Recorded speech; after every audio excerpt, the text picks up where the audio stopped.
मजा नहीं आ रहा है। पिक्चर चालू करो बे। वो नारे नहीं, मेरा एक ये कहना है, मैं आपको 2 मिनट रोकूंगा सिर्फ। आपने योगी आदित्यनाथ जी की बात विवेक करी। जी, आपकी आज्ञा से ये चलानू नहीं, आपकी बात ही पूरी होगी, आप ही की बात पूरी होगी। जरा ये देख लीजिए, ये देख लीजिए, उसके बाद अपनी बात कहिएगा। जी ये चलाइए जरा। अरे जिहाद तुम जानते नहीं, जिहाद अगर किसी ने किया ना फडणवीस, अल्लामा फजल हक खैराबादी ने अंग्रेजों के खिलाफ किया था जिहाद का फतवा देकर। जिहाद अगर किसी ने किया था इस देश को आजाद कराने के लिए तो मुरादाबाद के अल्लामा काफी ने दिया था। बुर्रे जिहाद, वोट जिहाद, धर्म युद्ध, लगता है फडणवीस जरा तुम जरा थोड़ा दिमाग।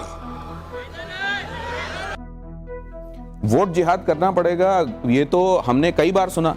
अब अगर उसको लेकर ये कहा गया कि फिर इसको काउंटर करने के लिए आपको धर्म युद्ध करना पड़ेगा, तो इस पर ये ओवैसी जी अपनी बात कह रहे थे। नहीं, मैं एक चीज पहले आप कह लीजिएगा जरा। अब ये प्रसंग हुआ है तो जरा इस पर टिप्पणी आ जाने दीजिए। देखिए, वोट हमारा मौलिक अधिकार है और हम वोट उसी को देंगे जो राष्ट्र का रक्षक होगा।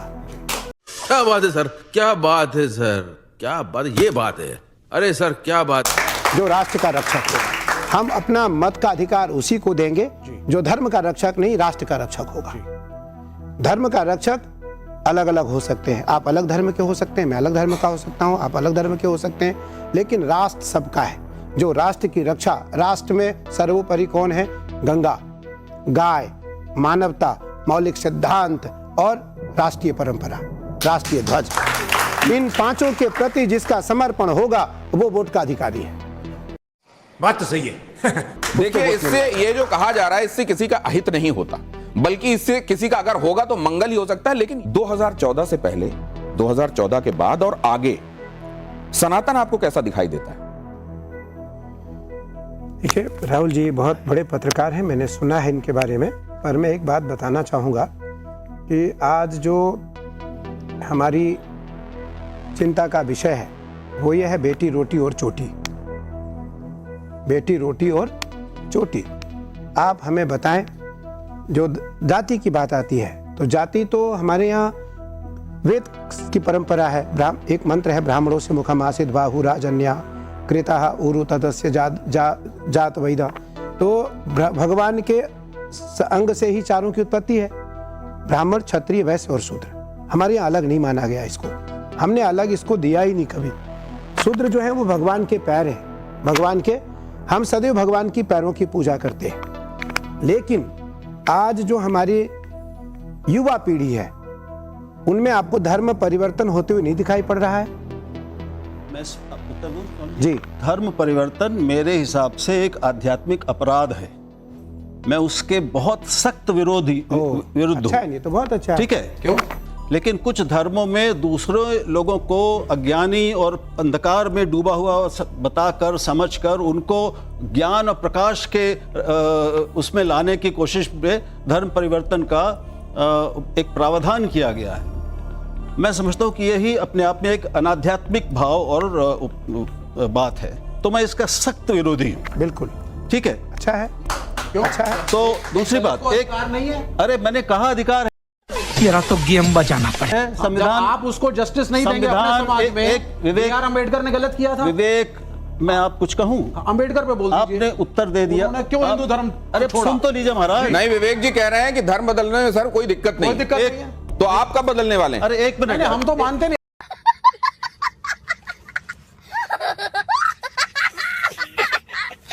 आप मुझे बात बताइए। अरे विवेक श्रीवास्तव लिखते हैं आप। B.R. अम्बेडकर ने, जिसने कॉन्स्टिट्यूशन लिखा, जिसने सुनिए, जिसने, अरे सुनिए सर, नहीं एक मिनट, जिसने एक मिनट 10 सेकंड राहुल जी के ले लूंगा 10 सेकंड। अम्बेडकर ने हिंदू धर्म त्यागा, बौद्ध धर्म अपनाया, क्योंकि उनका कहना था कि दलितों को इस धर्म के अंदर जस्टिस नहीं मिलेगा। आप कह रहे हैं कि कन्वर्जन नहीं करना चाहिए, वो आध्यात्मिक है नहीं। अब आप इस पे बोलिए। मैं बोल रहा हूं, उन्होंने जिन कारणों से हिंदू धर्म छोड़ा और बुद्ध धर्म अपनाया, अगर आप उनको देखेंगे तो मैं उनको बिल्कुल चुनौती नहीं दूंगा। उनके जितना विद्वान बहुत कम हुए हैं इस देश में, और उन्होंने सारे धर्मों का बहुत अच्छा अध्ययन किया था, और उन्होंने हिंदू धर्म की कुरीतियों से, रूढ़िवादिता से, कट्टरता से और जातीय वैषम्य से और जो यंत्रणाएं दी गई दलितों के साथ, ठीक है। उससे एक मिनट, उससे दुखी होकर, और जब और कोई उपाय नहीं, उन्होंने बहुत प्रयास किए बात करने के, वो जगह जगह गए, सनातनियों की सभा में जाके गए और उनको वहां पे बोलने नहीं दिया गया। इस तरह के जब अत्याचार हुए तो इसके बाद उन्होंने एक भारतीय मूल के धर्म को ग्रहण किया। ठीक है, अब इस चर्चा को एक मिनट, अब संविधान की बात। संविधान हमारा सभी धर्मों को अपने प्रचार और प्रसार की अनुमति देता है। धर्म परिवर्तन की अनुमति हमारे संविधान में नहीं है, अगर हो तो बता दीजिए। अपने प्रचार और प्रसार की अनुमति मिलता है, लेकिन धर्म परिवर्तन की अनुमति नहीं है। अब जरा वहां से ये अवधेश जी भी हाथ खड़ा कर रहे हैं, समीर सर के पास भी जाना है। बड़े महत्वपूर्ण मुद्दों पर कुछ चर्चाएं ऐसी जो कभी थमती नहीं है, जैसे राम मंदिर को लेकर भी चर्चाएं आज तक चलती हैं कि इतने महत्वपूर्ण मुद्दे पर सैकड़ों सालों का इंतजार जब समाप्त हो रहा था तो कम से कम सभी बड़े धर्माचार्यों को एक मत दिखाई देना चाहिए था। 370 को लेकर अभी तक बात थमी नहीं है। 370 को पुनर्जीवित करने की बातें होती हैं, उधर से कहा जाता है कि अब तो ये जमीन के अंदर चला गया, अब ये कभी आएगा नहीं। इस पर आपकी टिप्पणी क्या है? दिनेश जी, मैंने आपको पहली बार ही कहा कि अपने जो मत हैं, हमारे जो अपने विवेक हैं, राहुल जी ने अपनी बात अभी बताई, बहुत मुझे अच्छा लगा और थोड़ा खराब भी लगा कि सनातन की कुरीतियों के कारण लोग धर्म का परिवर्तन करते हैं। मैंने सनातन नहीं कहा, अभी कहा आपने, मैंने हिंदू धर्म कहा। हिंदू धर्म मतलब सनातन ना, दोनों अलग हैं स्वामी जी। मेरी कैसे कैसे लोग रहते हैं यार यहाँ पर। साला तुमको पागल कुत्ते का गाड़ी उठा के ले जाएगा, बता रहे हैं हम। मेरा मत है, बहुत विनम्रता से कह रहा हूँ, मेरी परिभाषा समझ अलग है। राहुल जी, हिंदू का कोई धर्म नहीं है, हिंदू धर्म नहीं है। हिंदू का एकमात्र धर्म है सनातन। हिंदू का एक धर्म मात्र है सनातन। हिंदू का कोई अपना धर्म नहीं है। मैं आज आपको पहली बार आचार्य होने के नाते मैं आपको यह स्पष्ट कह देना चाहता हूं, जो हिंदू राष्ट्र चाहते हैं वो, या जो हिंदू राष्ट्र की बात करते हैं, सनातन राष्ट्र था, सनातन राष्ट्र है और सनातन राष्ट्र ही रहेगा। हिंदू का कोई देखिए, हिंदू की एक परंपरा है। हिंदू कौन है? हमने कहा ब्राह्मण, क्षत्रिय, वैश्य और शूद्र, चारों हिंदू है। चारों हिंदू है। हिंदू के बाद कौन आया? सनातन के बाद कौन आया? बौद्ध। बौद्ध के बाद कौन आया? जैन। अवतार का वर्णन है हमारे भागवत में। मैं आपको जो भी कुछ कहूंगा मौखिक नहीं कहूंगा, शास्त्र से कहूंगा। मुझे लगता है सनातन से अधिक सरल कोई धर्म नहीं है। सनातन से अधिक सरल कोई प्राणी नहीं है। लेकिन आज जो दिनेश जी की वाक्य है कि जब राम जन्मभूमि की बात आई तो हमारे ही धर्म के बड़े धर्माचार्य आपस में बटे। क्यों बटे? वो किसी न किसी कारणवश मतांतर में जाकर के फंसते हैं। भगवान कृष्ण इसी बात पर जोर देते हैं कि अन्य धर्म जो है आप उसका भी सम्मान करो, जो वो लोग सम्मान करते हैं जो जिस धर्म के हैं। हम किसी धर्म की टिप्पणी करते हैं? कभी नहीं करते, ना कभी करेंगे। लेकिन सनातन से इतर ना कहीं जाएंगे, सनातन से इतर ना कहीं रहेंगे, सनातन से इतर ना किसी धर्म को स्वीकार करेंगे।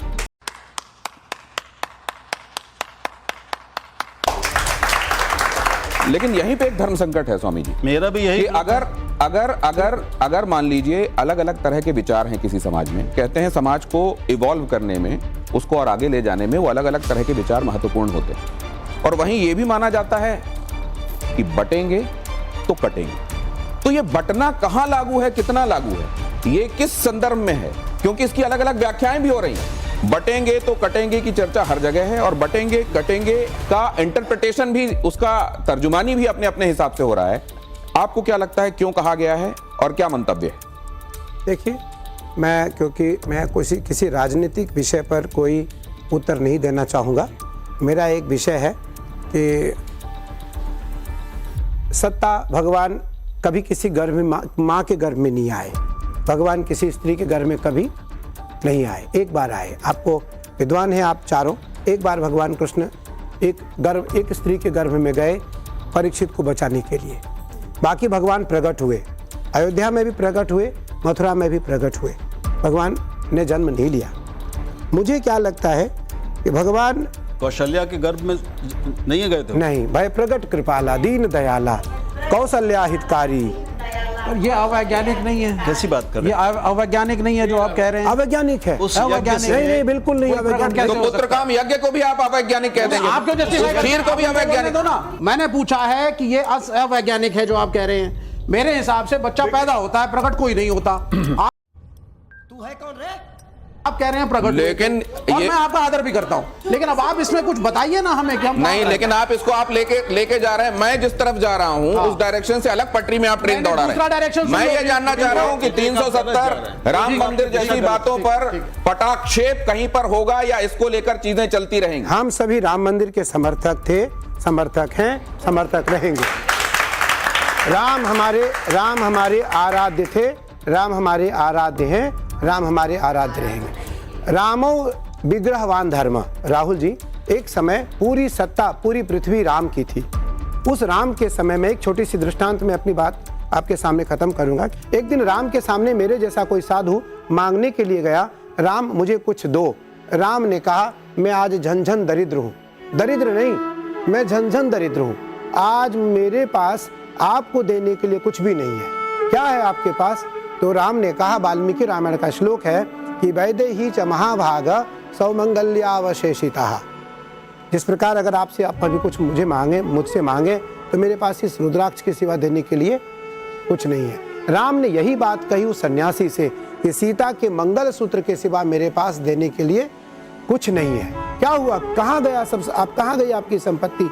राम ने कहा, मैंने यज्ञ में सब सन्यासियों को, ब्राह्मणों को, याचकों को, गरीबों को दान दे दिया। लेकिन सन्यासी ने क्या कहा? आपने धर्म का त्याग नहीं किया। राम ने कहा, यही मेरी मर्यादा है।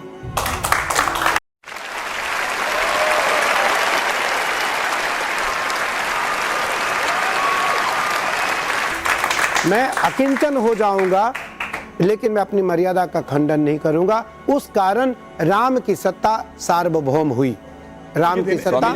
स्वामी जी, दिनेश जी, आपने माला का जिक्र किया तो एक बात मैं जानना चाहता हूं। समीर जी भी आपसे कुछ पूछने के लिए उद्यत हैं कि जब आप अंबानी के यहाँ शादी में गए तो आपने आशीर्वाद दिया और माला भी दी, एक विशेष माला। बहुत सारे लोग कहते हैं कि देखिए, अंबानी जी ने बुलाया तो तमाम बड़े बड़े धर्माचार्य उनके पास चले गए। ये उस इंटरव्यू में भी ये बात कही गई थी जिसका जिक्र आप करते हैं कि गरीब की कुटिया में हमारे जो बड़े धर्माचार्य हैं वो नहीं जाते। अरे नहीं, क्या बात कर रहे? पहली बार अमीर में गए, बाकी गरीब में ही जाते हैं। और मैं आपका ये मुझे लगता है भारत का सबसे अच्छे, ये जरा विजुअल भी प्ले कीजिए। जब स्वामी जी ये बात कर रहे हैं साइड में विजुअल प्ले कीजिए। मेरी बहन, भारत के सबसे अच्छे चैनल में आज हम पहली बार आए हैं। मैं पहली बार उस शादी में गया और बिना 1 रुपया दक्षिणा लिए वापस आया। अंबानी जी भी इस चैनल के माध्यम से मेरी बात सुन सकते हैं। मेरे बहुत प्रिय हैं अंबानी जी। मैं दोनों बच्चों को एक एक रुद्राक्ष की सुंदर माला बना करके भगवती को स्पर्श कराकर, महादेव को धारण कराकर दोनों बच्चों को मैं धारण करवाया। और कोई भी सन्यासी बिना 1 रुपया दक्षिणा लिए आया, हम लोगों ने कोई विदाई वहां से नहीं ली। इसलिए नहीं ली क्योंकि मैं वहां आशीर्वाद देने गया था, लेने नहीं गया था। पूंजीवाद को आशीर्वाद देने में क्या इस सज्जन को क्या तकलीफ है भाई? क्या तकलीफ है इनको? फायदा? समीर सर, बिजनेसमैन है, विवेक जी, पूंजीवाद है, जो टैक्स समीर जी और अमजद जी प्लीज। नहीं, धर्मगुरु को ये तो मर्यादा रखनी विवेक जी प्लीज, विवेक जी प्लीज, समीर जी। दिनेश जी, विवेक जी जैसे लोग बार बार हिंदू धर्म पे इसलिए आक्रमण करते रहते हैं और इसलिए प्रश्न उठाते रहते हैं। बता रहा हूँ क्यों प्रश्न उठा रहे हैं, क्योंकि हिंदू धर्म बहुत सहज सरल है और बहुत धैर्यवान है, बहुत पैशन से। ये उस धर्म पर प्रश्न नहीं उठाएंगे जहाँ कहते हैं सर तन से जुदा। अरे बाप रे, ये तो धोती खोल रहा है। नारायण की बात है, वहां ये बात नहीं करेंगे। नहीं, ये बात मेरे समझ में नहीं आती कि सबको एक दूसरे के लिए समान भाव से उसकी भावनाओं को लेकर सेंसिटिव क्यों नहीं होना चाहिए। मैं ये जरा नुमानी साहब ने क्या कहा, जरा इसको प्ले कीजिए। ये जो आप एक तरफा, ये जो सेलेक्टिव है कि एक तरफ से तो उदात्त और बड़ा उदार हिसाब किताब रहे और दूसरी तरफ से संकीर्ण सोच चलती चली जाए और उसको गले लगाते रहे लोग, ये क्यों होना चाहिए? जरा देखिए यहाँ क्या कहा जा रहा है। मुझे मालूम है लोकसभा के इलेक्शन में आपके कुछ लोगों ने बीजेपी का साथ दिया था। ऐसे लोगों का हुक्का पानी बंद होना चाहिए, ऐसे लोगों का सोशल बाइकआउट होना चाहिए। मस्जिदों पर बुलडोजर चलाने वालों का तुम साथ दे रहे हो। कह दो कि हमारा नाम अब मुसलमानों का नाम नहीं है, हम आज से घनश्याम दास हैं। तो अगर किसी मुसलमान ने भारतीय जनता पार्टी को वोट दे दिया तो उसका हुक्का पानी बंद होना चाहिए। इसको क्या कहा जाना चाहिए? एक घटना का जिक्र करता हूं, ये कैसे वोट जिहाद की बात करते हैं। अभी लोकसभा चुनाव हुआ था 2024 का, धुलेख सीट है लोकसभा की। 5 विधानसभा के अंदर भारतीय जनता पार्टी के उम्मीदवार 1,95,000 वोटों से आगे चल रहे थे और उसके अंदर एक विधानसभा आती है मालेगांव सेंट्रल, उसी एक सीट पर 1,96,000 वोट एक तरफा कांग्रेस को चले गए। ये अरे देवा, ये गड़बड़ है बाबा। वोट जियादे और भारतीय जनता पार्टी का उम्मीदवार 3.5 वोटों से हार गया। नहीं, ये तो उससे भी व्यापक है, ये तो उससे भी व्यापक है कि अमुक पार्टी को अगर वोट दे दिया तो इनका सोशल युद्ध नहीं है। एक सेकंड, आप जब राम मंदिर पे वोट मांगते हैं तब वो वोट जिहाद नहीं। वो देखिए ऑडियंस क्या कह रही है। विवेक जी, आप हिंदू धर्म के सबसे बड़े दुश्मन है, ये कह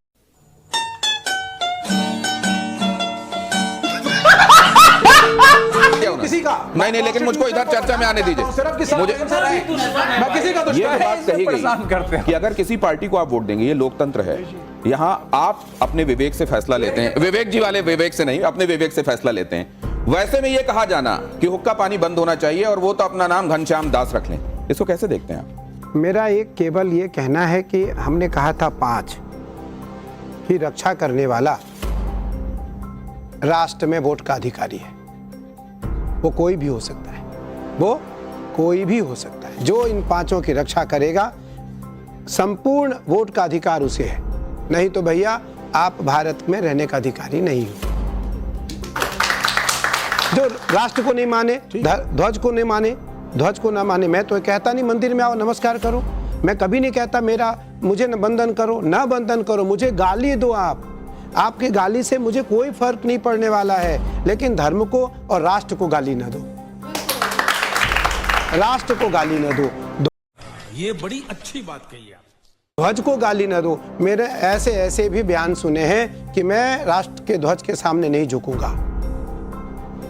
फिर मैं अभी 5 दिन पहले लगभग 4 देशों का भ्रमण करके आया राहुल जी, और 4 देशों के राष्ट्राध्यक्षों से मिला। 4 के 4 मुस्लिम थे, 4 के 4 राष्ट्राध्यक्ष मुस्लिम थे। मैं उनसे मिलने गया कुंभ को लेकर के आमंत्रण देने। 4 ने क्या कहा, स्वामी जी मैं मुस्लिम हूं, मेरे आने से कोई आपत्ति तो नहीं है। हमने कहा आप मुझे अंदर से बताओ क्या चाहते हो। बोले मैं मानता हूं आपको। 4 की बात है, 4 का वाक्य है और 4 उस देश के मालिक हैं। 4 ने कहा मैं आपको मानता हूं। हमने क्यों मानते हो आप? बोले संसार में मैंने पहला एक साधु देखा है जो 35 वर्षों से महादेव की एक आसन से 22 घंटे साधना करता है। ये जरूर आपको देखना चाहिए। इसके करोड़ लोग इसको देख चुके हैं और उस आसन में लगातार बैठे हुए महादेव का लगातार अभिषेक करते हुए स्वामी जी को जब लोग देखते हैं तो आश्चर्यचकित भी होते हैं। और उसके बाद जब स्वामी जी उठते हैं, क्योंकि इतनी देर तक लगातार बैठे रहने की वजह से पैर में आप जानते हैं राहुल जी ये वीडियो है, ये देखिए जरा, और ये 35 वर्षों से इस जीवन का है, इस जीवन का। देखिए ये मेरी आस्था है, इस पे आपको हाँ ये मेरा विषय है। और मैं महादेव, देखिए मेरा जन्म डिबेट के लिए नहीं हुआ, फिर मैं बता रहा हूँ मेरा जीवन तो इसके लिए हुआ है। लेकिन अच्छा है मुझे आज यहाँ आना हुआ और आपसे मिलना हुआ। मुझे इन 4 राष्ट्राध्यक्षों ने अभी कहा, 4 देशों के मालिक ने कि स्वामी जी मैं मुस्लिम से हूँ, आपको मानता हूँ। क्यों मानते हो आप? हम वहाँ 4 लोग थे, एक मैं, एक उस देश का वो मालिक और एक मेरा शिष्य। हम 4 लोग थे। 4 के बीच में 4 ने कहा कि स्वामी जी हम आपको मानते हैं। क्यों मानते हो आप? बोले आपके आने से हमारा देश का कल्याण हो सकता है, हमारा देश आबाद हो सकता है। स्वामी जी इस समय मतलब पूजा पाठ तो ध्यान करते ही हैं, लेकिन इस समय जो संकट है ये लोग तो मानेंगे नहीं। इस समय सीधा संकट है कि इस्लाम ईसाइयत में नहीं है, कि इस्लाम एक ऐसा मजहब है जो विस्तारवाद में विश्वास कर रहा है। भारत के कट्टरपंथी मुसलमानों में, नॉर्मल मुसलमान दाल रोटी में रहता है, उन्होंने देश में एक वातावरण पैदा किया है जो आज़ादी के पहले था कि कांग्रेस हिंदुओं की पार्टी है, अगर हम रह गए यहाँ तो हिंदू, वही ठीक इस समय बीजेपी के बारे में हो रही है। और हम लिबरलिज्म में, ये Sajjad Nomani all India personal law board के ये प्रवक्ता है और ये भाषा बोल रहे हैं कि जो भी बीजेपी को वोट दे हुक्का पानी उसका बंद करो। किसी को अधिकार है, लेकिन अगर वोट को मजहब का विषय बना दिया जाता है। अभी मुंबई में एक बैठक हमने देखी है कि वहां इमाम है, इमाम साहब बैठे हुए हैं, मौलवी साहब, मुल्ला साहब, वहां शिवसेना के एक नेता उद्धव ठाकरे के हैं और वो बोल रहे हैं कि हमने पिछले चुनाव में हर इमाम ने मस्जिदों से फतवा जारी किया और इस चुनाव में भी हम जारी कर रहे हैं। ये बजब क्या बात कर रहे हैं बाबा? चारों तरफ चल रहा है। अब ये जो स्थिति देश में बना दी गई है, चाहे आपकी शोभा यात्राओं पर हमले होते हैं, गोली मार दिया ऊपर और नीचे आपका झंडा, ये रिएक्शन है। सुनिए सुनिए, ये रिएक्शन है। चुप कर बे कुत्ते। बहुत बोलते हैं, आप बहुत बोल रहे थे। नहीं, आप नहीं, ऐसे डिबेट नहीं होता है। आप हिंदू का भी आप बोलिए। पूरे डिबेट को हाईजैक करेंगे। आप कम्युनल स्टेटमेंट थोड़ी ना बोलेंगे। You are raising a question on the minority. आप मुसलमानों पे फिंगर उठा रहे हैं क्योंकि वो आसान बनता है। नहीं, वो उठाए। बीजेपी राम मंदिर के नाम पे वोट मांगते हुए कम्युनल नहीं। साले का खोपड़ी तोड़ साले का मेरा तोड़ रही तो दोनों के बारे में बोलिए फिर आप। इससे उलझूंगा, मेरा नहीं होगा। सुनिए, आप सुनिए, सारा ज्ञान आपके पास नहीं है। थोड़ा सा मैं इसको शांत होने देता हूँ, थोड़ा सा इस टेम्परेचर को